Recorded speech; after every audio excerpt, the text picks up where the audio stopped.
Buenas tardes a todos. Estoy aquí frente a ustedes para decirles de modo categórico que Maquiavelo ha muerto. Durante años se nos deformó el pensamiento presentándonos un falso dilema al diseñar políticas públicas donde se debía optar entre la eficiencia política en contraposición al respeto de los valores éticos y morales de Occidente. Tal como señala el profesor Jesús Huerta de Soto en su trabajo sobre eficiencia dinámica, desde dicho punto de vista, la eficiencia no es compatible con diversos esquemas de equidad o justicia, sino que surge única y exclusivamente de uno de ellos, el cual se basa en el respeto de la propiedad privada y la función empresarial. Por eso, la oposición entre las dimensiones de eficiencia y justicia es falsa y errónea. Esto es, lo justo no puede ser ineficiente, ni lo es eficiente justo. Y es que en la perspectiva del análisis dinámica, justicia y eficiencia son dos caras de la misma moneda. Sin lugar a dudas, quien anticipó esta situación con mayor claridad fue Murray Rothbard, al plantear la conexión que existe entre la concepción dinámica de la eficiencia económica y el ámbito de la ética. Rothbard consideraba imprescindible establecer previamente el marco ético adecuado que impulse la eficiencia dinámica, dado el desconocimiento que tenemos respecto de los fines, medios y funciones de utilidad que existen en la realidad. Así, para Rothbard, a lo cual adscribo, aún desde mi rol de presidente de la gran nación argentina, solo los principios éticos subyacentes en la cultura occidental pueden servir como criterio de eficiencia a la hora de tomar decisiones en materia de políticas públicas. Puesto en términos crudos, al momento de diseñarse las políticas públicas resulta inadmisible desde el punto de vista de la ética y la moral sacrificar a la justicia en el altar de la eficiencia. Esta consigna en favor de los valores no solo está por encima de la eficiencia económica, sino que aún lo está muy por encima aún más de lo que es el utilitarismo político. Así, al dejar de lado los valores éticos y morales, ello deriva en políticas que no solo son injustas, sino que además llevan al colapso, no solo en lo económico, sino también en el plano de lo social, a punto tal que podría terminar acabando con la propia civilización occidental. Por ello, en 2024, en este foro señalé que Occidente estaba en peligro. A su vez, en mi exposición del 2025 mostré que las agendas y las políticas que se venían impulsando desde los distintos organismos y foros internacionales no eran ni más ni menos que todo un conjunto de políticas socialistas, arropadas de modo elegante para engañar a personas de almas nobles y bellas, con buenas intenciones, pero con los mismos resultados catastróficos de siempre. Por eso, nunca debemos olvidar las palabras de Thomas Sowell sobre el socialismo, el cual le reconocía el mérito de que suena muy lindo, pero cuya contracara es que siempre termina mal, horriblemente mal. Sin ir más lejos y más allá de los continuos desastres causados por el socialismo durante el siglo XX, vemos los daños aberrantes causados en Venezuela, y no solo por una caída del 80% de su PIB, sino que mucho peor aún, a la luz de establecimiento de una narcodictadura sangrienta cuyos tentáculos terroristas se expandieron por todo nuestro continente americano. Por ello, hoy más que nunca, frente a la degradación ética y moral que atraviesa Occidente, fruto de haber abrazado la nueva agenda socialista, es necesario resolver y impulsar las ideas de la libertad. Sin embargo, a diferencia del modo en que se encaró en el pasado, debe estar basado en un enfoque que estaba basado en un enfoque utilitarista. Hoy la defensa del sistema capitalista de libre empresa debe estar basada en su virtud ética y moral. Esto es, como señala Israel Kirzner, los socialistas de hoy no niegan la superioridad del capitalismo en lo productivo, lo cuestionan por ser injusto. Por ello, no basta con que el sistema sea más productivo, ya que si su raíz fuera injusta, el capitalismo no merecería ser defendido. Por lo tanto, hoy les demostraré que el capitalismo de libre empresa no solo es más productivo, sino que además es el único sistema que es justo. A su vez, les demostraré que no existe dilema entre el utilitarismo político y la política basada en valores, ya que si las mismas estuvieran en conflicto, ello implica que las bases del utilitarismo político deben descartarse por injustas. Por lo tanto, esto implicará que, si queremos salir de nuestro oscuro presente, debemos volver a inspirarnos en la filosofía griega, abrazar el derecho romano y retornar a los valores judeocristianos, los cuales nos permitirá salvar a Occidente. Gran parte de los conflictos humanos surgen de una fallida interrelación entre el derecho natural y el derecho positivo. Así, el derecho natural es la ley que debe regir al ser humano porque se adecúa a su naturaleza y por lo tanto es justo en sentido universal. Es una ley común para todos los hombres porque es intrínseca a su esencia y por lo tanto inmodificable e inmutable. Por otra parte, el derecho positivo es el que redactan los hombres para seguir a su conveniencia. De este modo, cuando la ley positiva está en consonancia con la ley natural, habrá justicia. En su defecto, será legal, pero no será legítima. En función de ello, se reconocen dos derechos fundamentales: los derechos a la vida y a la libertad. El hombre nace vivo y nace libre y tiene derecho a conservar estos atributos de la naturaleza. Además, tiene derecho a que sus semejantes se lo respeten, en orden de buscar su propia felicidad, que es el fin al que tiende todo hombre.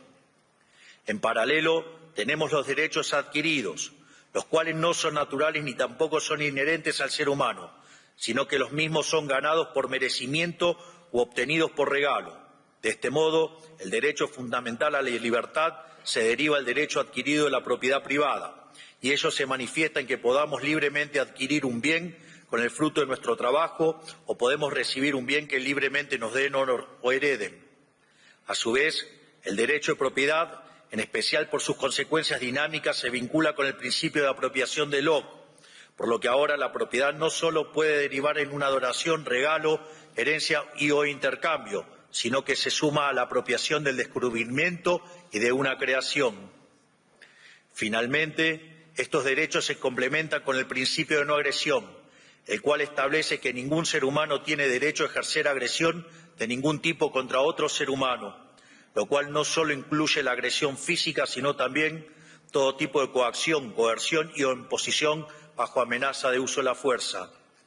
De ahí que definimos liberalismo acorde al profesor Alberto Venegas Lynch hijo como el respeto irrestricto del proyecto de vida del prójimo, basado en el principio de no agresión y en defensa del derecho a la vida, a la libertad y a la propiedad, cuyas instituciones son la propiedad privada, los mercados libres de intervención estatal, la competencia entendida como libre entrada y salida, la división del trabajo y la cooperación social. Naturalmente, asociado a este ordenamiento social, surge la cuestión de si el mismo es justo. Por ende, para determinar si el sistema es justo, la referencia obligada es Ulpiano, cuya premisa básica constituye las bases del derecho romano y sin duda es uno de los pilares de la civilización occidental. Así, la justicia es la constante y persistente voluntad de otorgar a cada cual su derecho, esto es, la intención de dar a cada uno lo suyo, lo que le corresponde. Sin embargo, la sentencia de Ulpiano no se quedó ahí, sino que a continuación añadió que los principios del derecho constan en vivir de modo honesto, sin causar daño a nadie y dando a cada cual lo que es suyo. Por lo tanto, de todo esto se deriva que una de las características del capitalismo de libre empresa es que es una doctrina justa. Dado el entramado institucional emergente, el cual además hemos probado que el mismo es justo, ahora es momento de probar que además es eficiente. El primer planteo al respecto fue realizado por Adam Smith, quien utilizando el argumento de la mano invisible postulaba que cada individuo persiguiendo su propio interés llevaba al máximo bienestar social. Más tarde, los neoclásicos, guiados por una idea de la mano invisible basada en el óptimo de Pareto, lograron derivar el primer axioma de la economía del bienestar, esto es, todo equilibrio competitivo es óptimo de Pareto. Sin embargo, esto implicaba abrazar una estructura matemática que dejaba abiertas las puertas a la intervención estatal, bajo las buenas intenciones de corregir los fallos de mercados, los cuales, desde mi punto de vista, no existen. Para ello, la prueba que ha desarrollado Hans Gemma Hoppe, basada en los derechos de propiedad, en línea con el principio de apropiación originaria de Locke, junto al principio de no agresión, no solo resulta satisfactoria en probar la optimalidad, sino que además no deja lugar a duda para que haya intervención. De este modo, Hoppe señala: cualquier desviación de este conjunto de reglas implica, por definición, una redistribución de títulos de propiedad y, por lo tanto, de los ingresos, desde los usuarios y contratantes de bienes hacia los no usuarios, productores y no contratantes.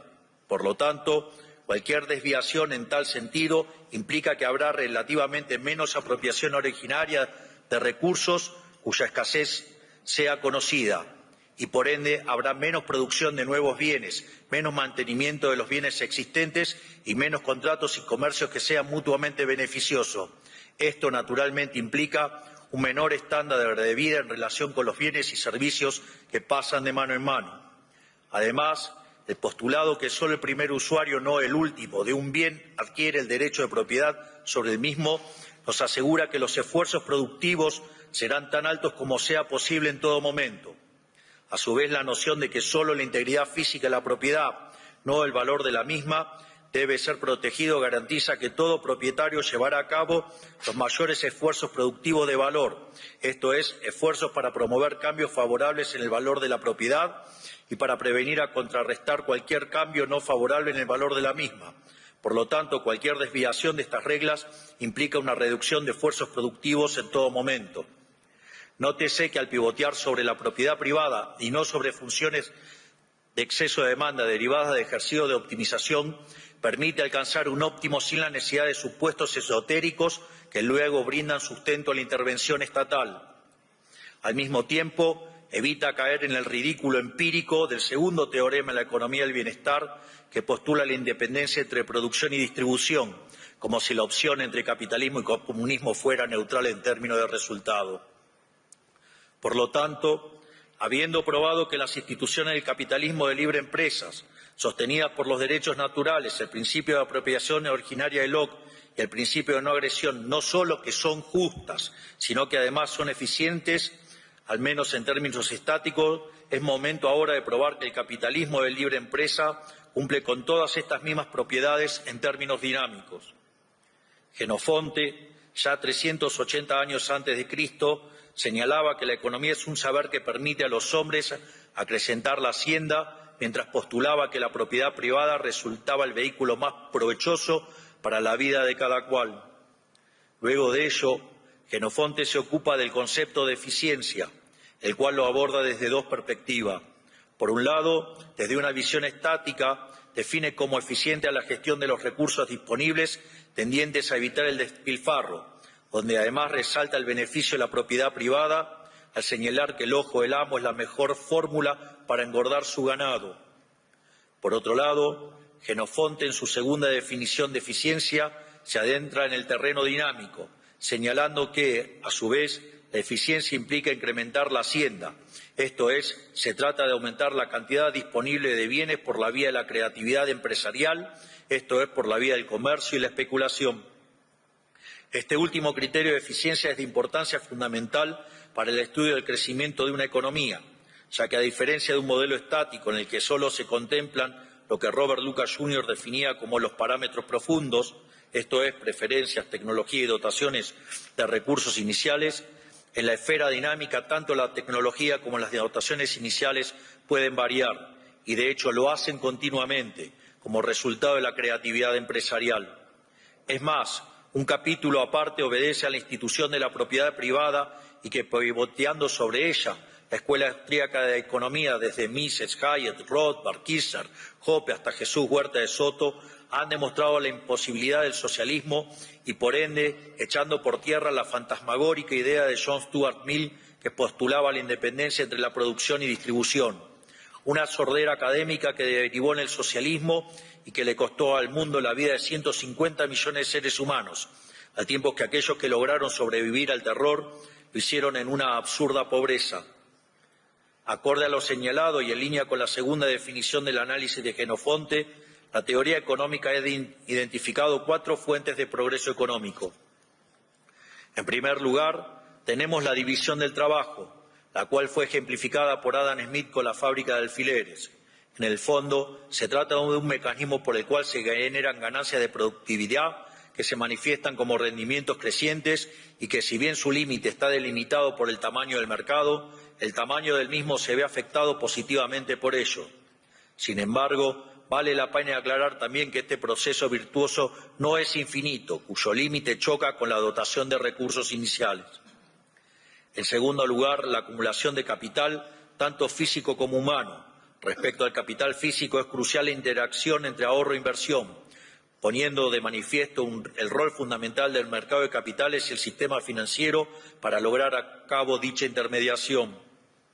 Por el lado del capital humano, el foco no debe limitarse al plano educativo, sino que también debe considerarse el desarrollo de capacidades cognitivas desde el nacimiento del ser humano, su alimentación y la salud, elementos fundamentales para poder acceder a la educación y al mercado de trabajo.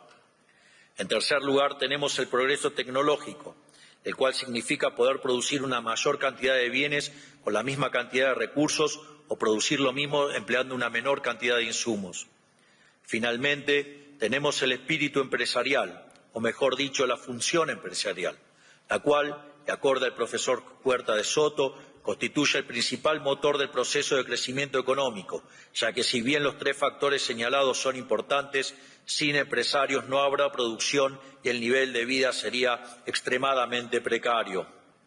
Donde la función empresarial no se focaliza tanto en la eficiencia de corto, sino más bien en el crecimiento de la cantidad de bienes y servicios, lo cual deriva en mayores niveles de vida. En función de todo esto, lo verdaderamente importante es expandir al máximo la frontera de posibilidad de la producción. Así, la eficiencia dinámica puede verse con la capacidad de una economía para impulsar la creatividad y la coordinación empresarial.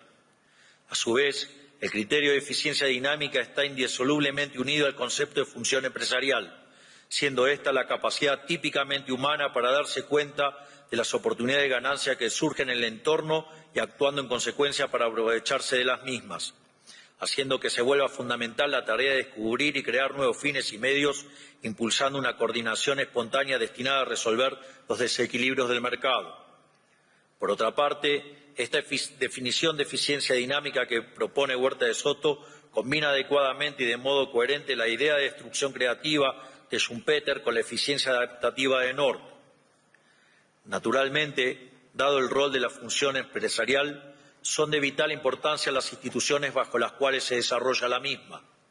En este sentido, tanto Douglas North como Jesús Huerta de Soto ven como una función clave de las instituciones la de reducir la incertidumbre. Así, mientras North la presenta como un conjunto de restricciones ideadas por los humanos que estructuran la interacción social de un modo repetitivo, Huerta de Soto considera que estas instituciones concebidas por seres humanos emergen de un proceso de interacción social de modo espontáneo, sin el diseño de una sola persona, las cuales reducen la incertidumbre del proceso de mercado.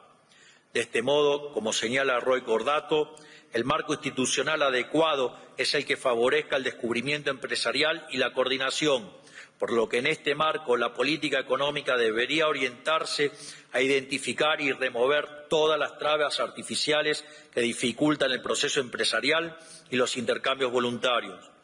En este sentido, dada la influencia determinante de las instituciones en el progreso económico, ello nos dirige la mirada hacia la importancia de la ética, ya que aquellas sociedades que adhieren a valores morales y principios éticos más sólidos en el respaldo de las instituciones serán dinámicamente más eficientes y con ello disfrutarán de una mayor prosperidad. Así, el problema ético fundamental para concebirse como la búsqueda de la mejor manera para fomentar la coordinación y la creación empresarial.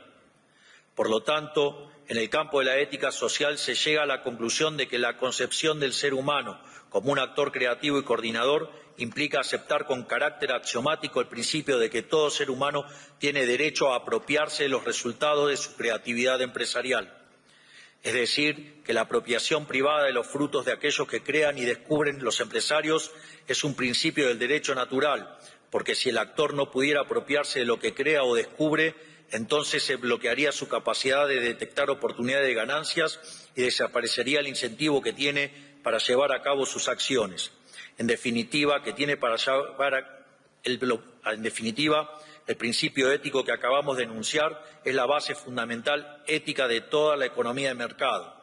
Por lo tanto, lo que acabamos de demostrar es que el capitalismo de libre empresa no solo que es justo, sino que además es eficiente y además es el que genera una mayor tasa de crecimiento. De modo, por lo tanto, dado el marco conceptual de la eficiencia dinámica y la existencia de dilemas entre eficiencia y valores éticos al momento de diseñar las políticas públicas, resulta de interés su implementación en la vida real.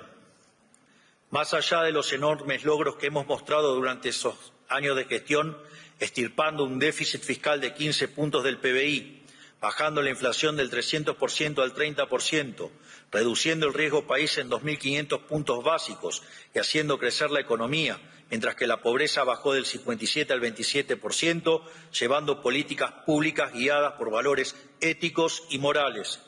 Me gustaría entonces hacer foco en el caso del Ministerio de Desregulación, o como lo llamamos puertas adentro, el Ministerio de los Rendimientos Crecientes. Dicho ministerio está inspirado en la evolución del PBI per cápita desde la era cristiana, el cual tiene la forma de un palo de hockey. Esta figura surge del hecho de que hasta el año 1800 el PBI per cápita es casi constante y a partir de ahí se multiplicó por 15 veces, en un contexto en el que se multiplicó por 10 el tamaño de la población. En paralelo, mientras que el PBI crecía, la pobreza extrema cayó de niveles del 95% al 10%. Sin embargo, esta maravilla implica la existencia de rendimientos crecientes, lo cual en economía se lo asocia a estructura de mercados concentrados y ahí es donde surge el dilema de política pública entre eficiencia paretiana y justicia. En el análisis paretiano, los rendimientos crecientes implican la existencia de no convexidades en el conjunto de producción, lo cual, no permite derivar funciones de beneficios que arrojen un máximo, por lo que ni la oferta de bienes ni la demanda de insumos son óptimas. Frente a ello, se propone regular a las empresas y asimilarla a un caso perfectamente competitivo. Esto es, matar los rendimientos crecientes y con ello el crecimiento económico. Si no, miren los efectos que causa la regulación en todas partes del mundo. La visión basada en los valores éticos del capitalismo señala que si a esa posición se llegó por descubrimientos, intercambios voluntarios y sin violentar el principio de no agresión, no hay motivo que justifique la intervención. De hecho, la intervención es una violación del derecho de propiedad, por lo que al castigar los beneficios, el crecimiento potencial de la economía cae. Por ende, la intervención y la regulación son dinámicamente ineficientes, por ser violentas y por ende injustas. Es por ello que desde la llegada a la Administración en 2023 hemos llevado a cabo, gracias a la ciclópea tarea del ministro Federico Sturzenegger, 13.500 reformas estructurales, las cuales hoy nos permite tener una economía más eficiente dinámicamente, lo cual nos permite volver a crecer. Esto es Make Argentina Great Again. Por ende, esto muestra lo cuestionable del análisis del óptimo Pareto. En función del mismo, muchos consideran pertinente que se regulen dichas estructuras concentradas, asimilándolas en resultados a un modelo competitivo. Sin embargo, como había señalado, ello implica matar los rendimientos crecientes, cuyo efecto colateral no deseado es el de matar el crecimiento. Nótese que bajo esta misma línea podemos abordar los temas de inteligencia artificial. En este sentido, dicho instrumento podría verse como la versión siglo XXI de la fábrica de alfileres de Adam Smith, es decir, un potenciador de rendimientos crecientes y con ello mayor crecimiento y bienestar. Por lo que lo más responsable que pueden hacer los Estados respecto al tema es dejar de fastidiar a quienes están creando un mundo mejor. Para decirlo más directamente, los políticos deben dejar de fastidiar a quienes están haciendo un mundo mejor. Al mismo tiempo, quiero señalar que todos los temores asociados a escenarios distópicos son una tontería. La respuesta es Adam Smith. El límite de los rendimientos crecientes está dado por el tamaño del mercado. Y finalmente no debemos olvidar que la puesta en marcha de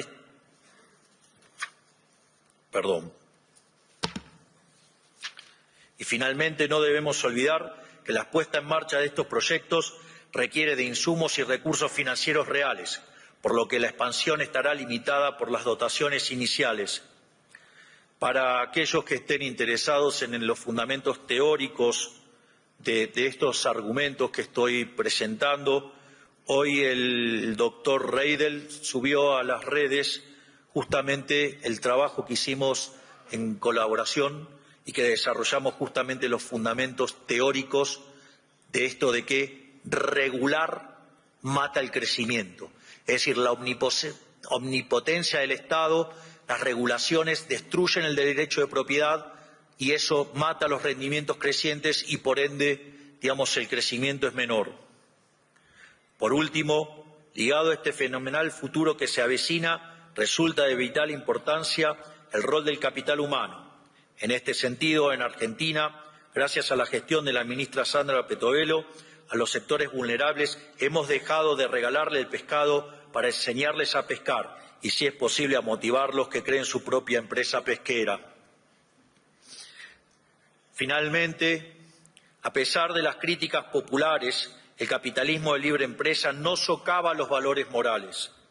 Después de todo, el progreso económico vía el mecanismo de la mano invisible surgió de los sentimientos morales de Adam Smith y la era moderna debe su existencia a las virtudes burguesas señaladas por McCloskey. A su vez, gracias al gran trabajo de Huerta de Soto en el desarrollo del concepto de eficiencia dinámica y la puesta en práctica en Argentina, esto nos permite estar seguros que el dilema entre eficiencia y justicia es falso. Esto es, los mercados no solo son superiores desde lo productivo, sino que también son justos y que por ende las políticas públicas deben estar guiadas por la ética y no el utilitarismo, ya sea económico o político, que siempre derivan en soluciones injustas, populistas y empobrecedoras. Por lo tanto, reafirmo lo dicho al inicio de esta conferencia. Maquiavelo ha muerto, por lo tanto, es momento de enterrarlo. Es más, dado el vínculo profundo entre la moral y los mercados libres, estos últimos nos hacen mejores personas, ya que gracias a los mercados dinámicamente eficientes podemos al mismo tiempo progresar económicamente, defender la propiedad privada, mantener la paz, alcanzar la armonía social y fortalecer aquellas virtudes sociales que son indispensables para una sociedad próspera.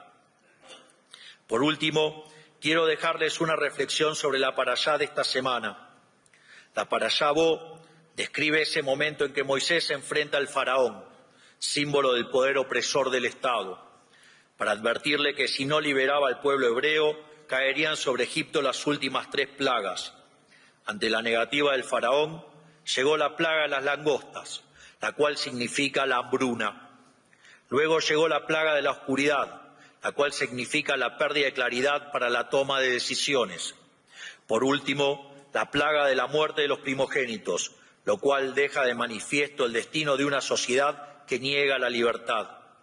La analogía con lo que ocurre hoy en Occidente es tremendamente clara. Hace ya tiempo Occidente, por alguna extraña razón, comenzó a darle la espalda a las ideas de la libertad. Y por ello que en este mismo lugar, en el año 2024, afirmé que Occidente está en peligro, fruto de haber abrazado dosis crecientes de socialismo en su versión más hipócrita, que es el wokismo. A su vez, en 2025 expliqué los parásitos mentales que sembró la izquierda en la humanidad. Sin embargo, 2026 es el año en que les traigo buenas noticias. El mundo ha comenzado a despertar. La mejor prueba de ello es lo que está pasando en América con el renacer de las ideas de la libertad. Por lo tanto, América será el faro de luz que vuelva a encender a todo Occidente y con ello pagará su deuda civilizatoria con muestra de gratitud hacia sus bases en la filosofía griega, el derecho de los romanos y en los valores judeocristianos. Tenemos por delante un futuro mejor, pero ese futuro mejor existe si volvemos a las raíces de Occidente, esto es, volviendo a las ideas de la libertad. Que Dios bendiga a Occidente, que la fuerza del cielo nos acompañen y ¡viva la libertad, carajo! Muchas gracias.